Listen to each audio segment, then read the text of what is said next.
Okay, so let's continue. We went over the moving average filter in the time domain and in the frequency domain, the frequency response in Matlab. And I mentioned that we could create better filters than that. Now, you know the structure of an FIR filter? Your Y of n is a sum of the, if it is causal, of the current and pass inputs, where you have filter coefficients, B0, B1, B2. So how do you get those filter coefficients? Well, Matlab has a couple of functions to do that. We are going to see the FIR1. And if you look at help FIR1, you need the signal processing toolbox in Matlab to look at this. Or in Octave, you need the signal package that you can download and then load. So see, FIR creates an FIR filter. So I'm going to say B equals FIR1. You need to select how many taps. I'm going to do one is quite large, 101. So, and then your cutoff frequency that you want. So let's imagine that I want to cut anything above 30 Hertz in our application before that we had. And what you need here is a normalized frequency. Okay, so WC. And WC is your cutoff frequency divided by half of the maximum frequency. So this is FC, the cutoff frequency, Fs over 2. Okay, it's normalized. And this is going to give us the filter coefficients. So let's run this piece of code here.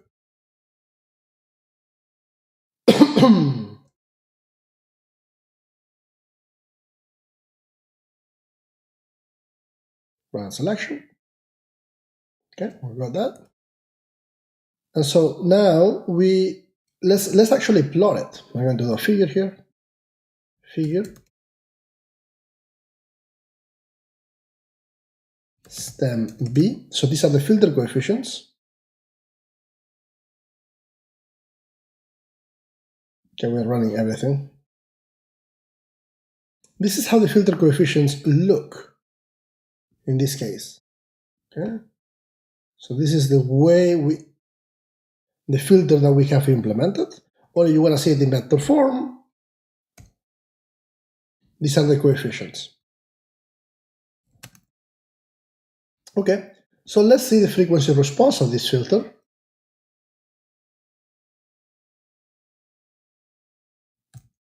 We're evaluating the frequency response at 2 to the 12 points, and we are entering the sampling frequency of 125 Hertz.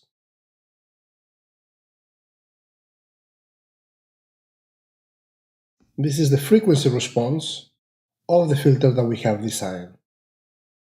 You can see that it has linear phase. FIR filters have linear phase in the passband. And what do we see here? We wanted to design a filter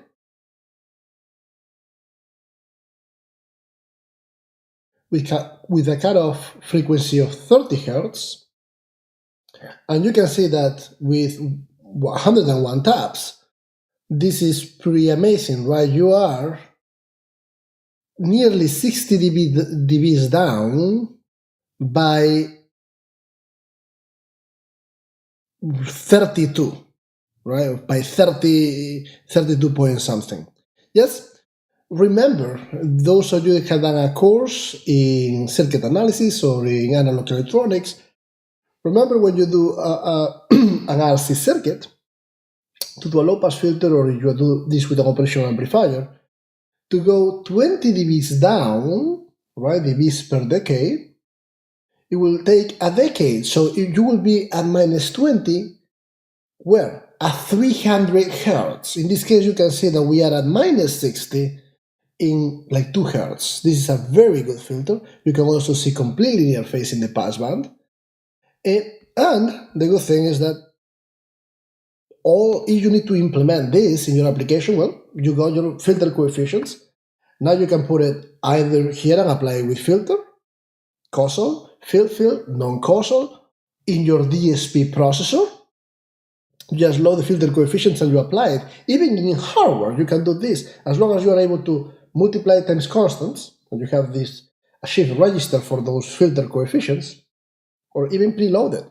You can create a filter with these characteristics, which is just great. Now, of course, those characteristics depends on and you can design this for any kind of frequency. So let's do one for 10 hertz.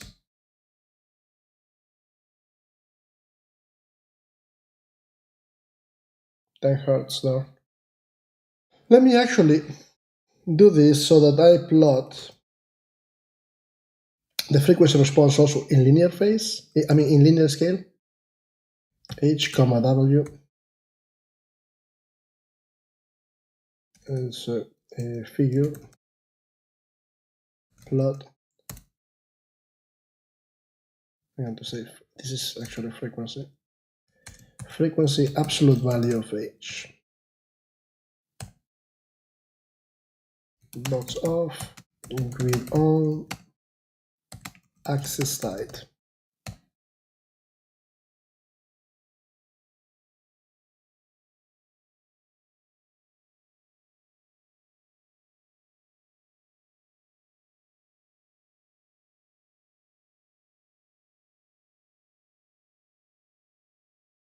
So what you see here is the frequency response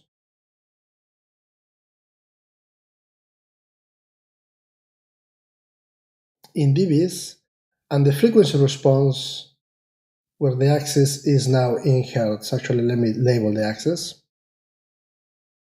X label, frequency in hertz, Y label,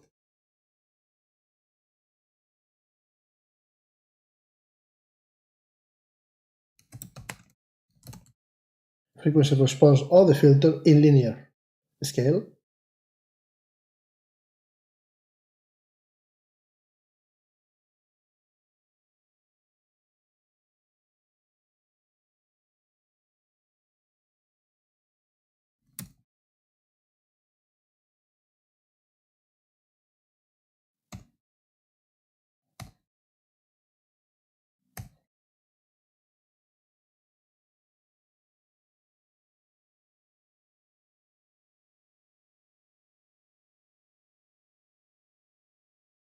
So let's look at what we got here.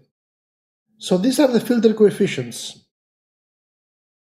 that we have, 101 filter coefficients. This is the frequency response in dBs, and also the phase response. You can see that it is completely near phase in the passband, the area of interest. And then you can also see here the frequency response in linear phase. We wanted to design in this case at 10 Hz, something that will cut frequencies after 10 Hz, and this is what you see. Now, things that we are going to care about, we're going to care about this ripple. Okay. Notice that this is very small. The grid here is 0.01, so it's a small ripple, but how do you minimize that? You want also to have a short passband. And notice that you can design any filter just using this procedure. How do you apply it?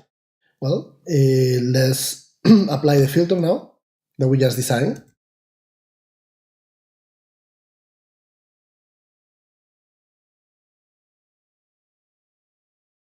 Actually, let's design another filter, a high pass. All we are going to do to create the high pass here, it will be here, high. And FIR filter 2.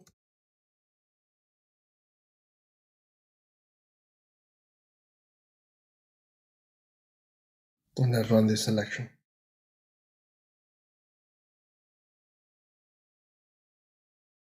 Low pass filter coefficients. So that's the high pass equivalent. and the filter coefficients that we will use. Now let's apply this to our signal.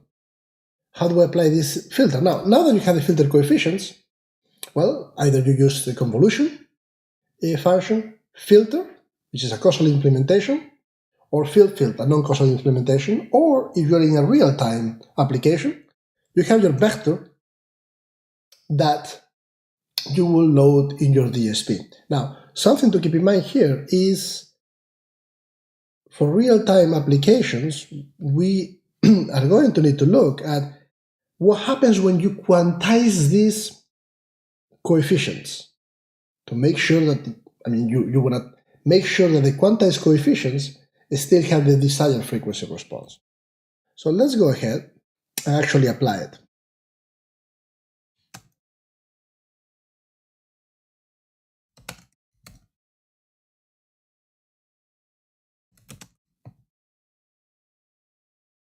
How will we do that? So we will do, actually I'm going to apply before one and then the other because I'm using the same variable names.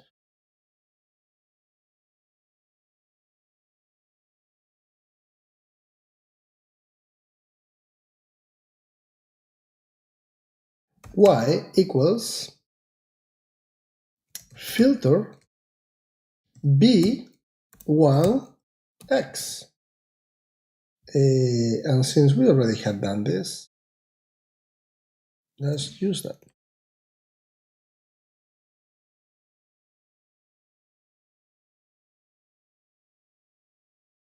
So I'm going to create my filter and apply it.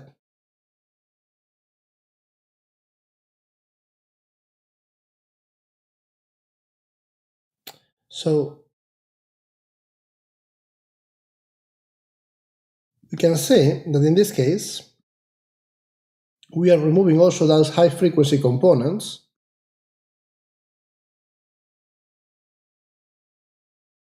Let me actually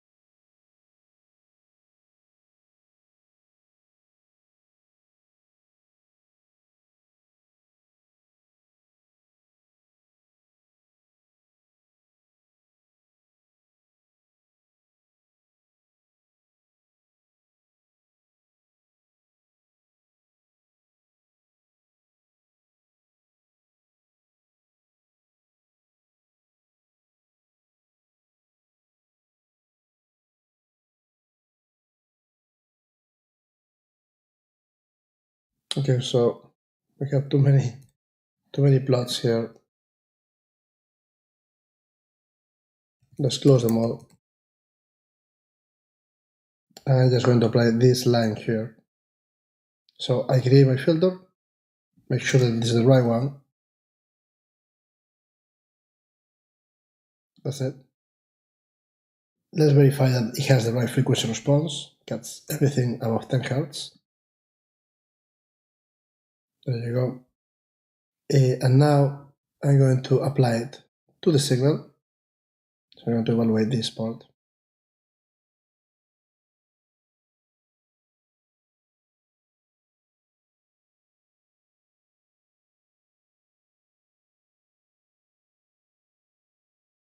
With filter. Actually, I'm going to do a filter. Yeah.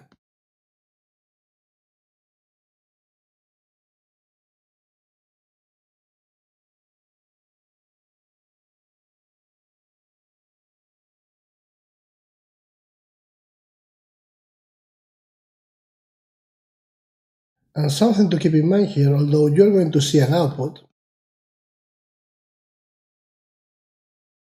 that looks smooth, we remove the quantization noise, you see that delay, and that delay is significant because, remember, we are using 100 taps there, 101, and the sampling frequency is 125 samples per second.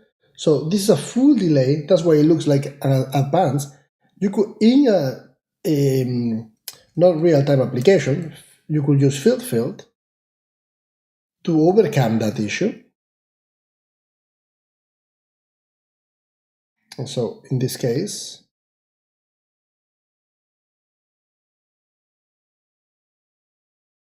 we have our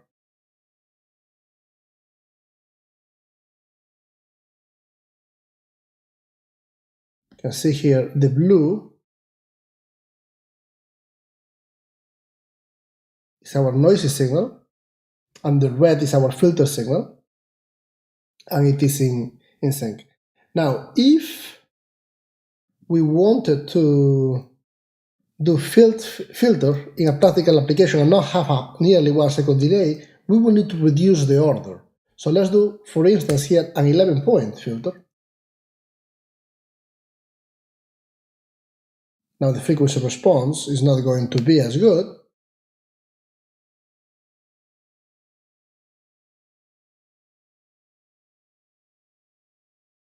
That's the filter coefficient, that's the frequency response there. But now we do not have that delay even in a causal implementation. There's 10 points. Okay. Now let's imagine that we wanted to remove the second component, to have only one cycle per bit. What will we have to do? We will have to have a filter that removes probably everything above 3 Hz or so. Okay, so let's do that for a second and see how that will work. All we have to do is FC equal to 3 Hz, and let's run it. Ideally, we will want to decimate, but for now, just as a quick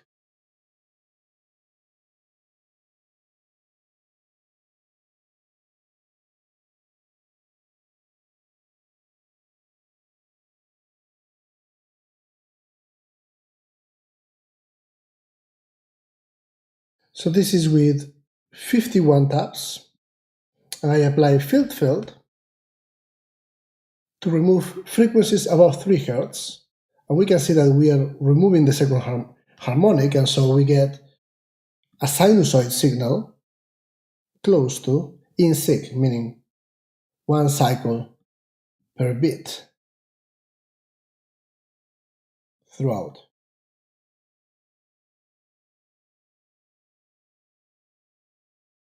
Okay. Let's consider now that what we wanted to do was apply a high-pass filter to remove that trend, what we see now in red, or if we say, okay, let's remove everything above 1 Hz, we should be able to see that trend out. Let's look at it. Another low-pass filter, last one.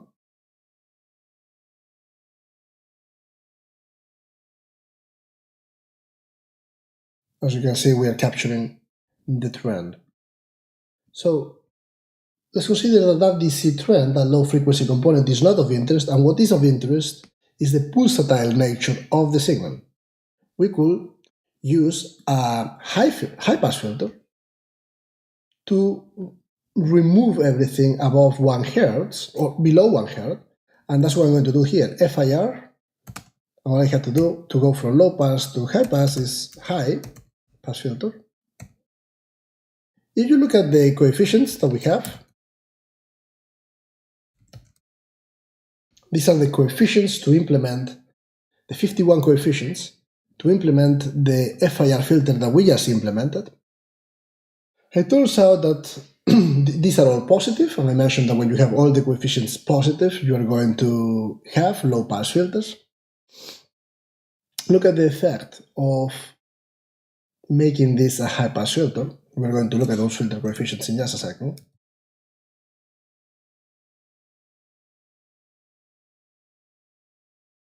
So this is the filter that we had just implemented to cut low frequencies, linear phase. These are the filter coefficients. And this is the result. So as you can see, we're starting to eliminate the low frequency component, but you keep the high frequency component there. Yeah. Now let me do here a 101 and see the effects.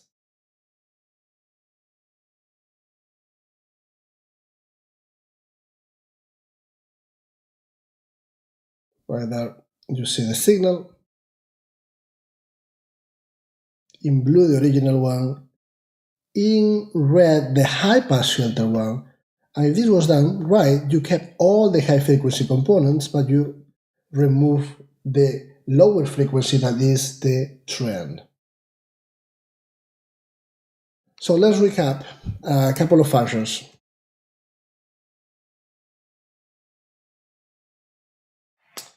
We're going to use filter to implement the difference equations for both FIR, finite impulse response, and IIR later, infinite impulse response filters. FIR filters, they only have B coefficients. IIR filters, they have B and A coefficients. That's why here in the function, the A coefficients are 1. We're going to use frec to evaluate the frequency response of the FIR filter. Now, to look at the frequency response is defined as the Fourier transform of the impulse response. If it is a continuous time system, the continuous time Fourier transform of the impulse response. If it is a discrete time system, the discrete time Fourier transform of the impulse response. If it is digital, then it will be the digital Fourier transform of the impulse response, which we can compute efficiently with the fast Fourier transform, and we are going to see that in later videos. For now, we are using a built-in function that Matlab and Octave has as part of the signal processing toolbox or the signal package, which is frec, that if you put the B coefficients and the A coefficients, it was an IIR filter, the number of points that you want to evaluate, and that should be a power of 2 if you're going to use the FFT, and the sampling frequency, it gives you the frequency response. And then to implement it, either you use filter, causal implementation, field, non-causal implementation. You can also use the convolution, CONV, to apply it, but you have to be careful there with the transients. Well, that's fine. You are now able to given filter coefficients, look at the frequency response. Given the filter coefficients, you are able to apply it to a signal. How do you come up with those coefficients? We will see in later videos how to do that, but for now, you can use a function like the FIR1 that you give the number of taps, the cutoff frequency in normalized form, so cutoff frequency over fs over 2, and it gives you the vector of B coefficients. Thank you.